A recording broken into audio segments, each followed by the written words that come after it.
Уже кладут плитку, а значит, большинство ремонтных работ завершены. Воспитание со всеми удобствами ожидает малышей Казанского 160-го детского сада. Зданию более полувека. Здание у нас 1959 года постройки, очень старое, практически 60 лет ждали мы капитального ремонта. Строители начали работу буквально месяц назад. Ремонт действительно капитальный. Переделали абсолютно все. Заменили кровлю, полы, окна, инженерные сети. От прежнего здания остались только стены. К тому же перед строителями стояла интересная архитектурная задача. Да, дизайн необычный для нашего, скажем так, региона. Стиль, так называемый скандинавский лофт, это новое веяние.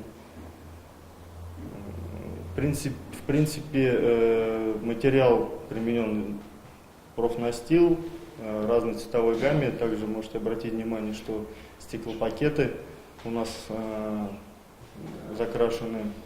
В этом детском саду запланировано не только преображение самого здания, но и прилегающей территории. Здесь будет новое искусственное покрытие, заменит малые архитектурные формы, появится песочница, беседки и, конечно, заменят старые качели. В республике в этом году капитально отремонтируют более 85 детских садов. Будут и новые фасады, и теплые полы. Ежегодно строятся и новые, но мест все равно пока не хватает. На время работ родители просят потерпеть и не переживать из-за перераспределения детей в другие садики. В некоторых учреждениях с ремонтом уже управились. Окончательно завершить все планируют к середине августа. Альбина Слугараева, Андрей Сентальцев, ТНВ Казань.